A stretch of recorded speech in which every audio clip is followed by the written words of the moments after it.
My top tip, number one, is to remember that your baby is social from birth and they're connected to you. And the most important thing in their life is you, and particularly your face. So babies under 3 months of age do not need any toys other than your face. And you'll be surprised how interested they'll be. They will gaze at your eyes, they will watch what you're doing, and actually if you even try to make sounds and shapes with your mouth, they will try and copy that. So you can do ooh, and they will try and copy that back. Yes, they really do that, so give it a try. My next tip follows on from the last. So when babies tell you, and they communicate in wonderful ways when they've had enough. So you need to watch out for that too. What your baby might well do is turn away.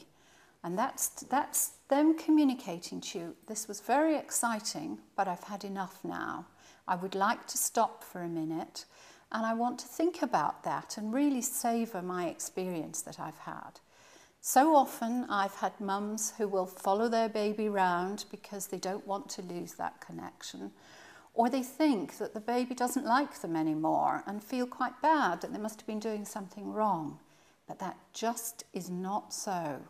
What they're really saying to you is, I really enjoyed that, but now I need a little bit of time to file that away in my brain and understand what all that was about. And if you just wait, they will come, and wait and watch your baby.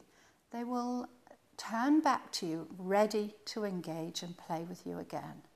So my top tip here is allow your baby that moment. So this tip is about social interaction. Babies' brains develop most of their mass, up to 90% of adult brain size, by the age of 3. Now, some really interesting research from Dundee University on looking at what's life like in a buggy has found that babies, our current trend for buggies that face away from mothers actually inhibits social interaction. Babies are less connected. They also have discovered that they have higher heart rates, which is an indication of stress. The ideal situation is to have a buggy that faces mother so that the connection is maintained at all times, but also they're more likely to sleep and they will interact with you more. If your buggy is one that faces away, then I think it's very important to be aware of this and so limit time that they're in environments that are too overstimulating, like busy shopping centres. So keep that down to a minimum. And also take every opportunity to engage in conversation and watch what your baby's doing and get engaged with them. And if they start to cry, they're really on overload and it's time to go. Best keep it short and sweet. My final tip here is about dads, because actually they can get depressed too. There's up to 1 in 20 fathers actually struggle with postnatal depression, what can be called postnatal depression, or anxieties about having a new baby.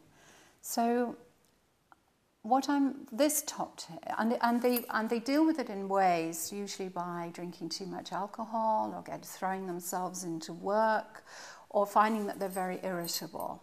So if any of these signs are happening to you, then it's very important that you do take the opportunity to get some help. And one of the ways you could do that, of course, is you could contact Grapevine, because there's a lot of people there who can offer you help. But another way of doing that is it may be that you need to go to your GP or health visitor and talk it over with them. But whatever you do, don't let it fester on.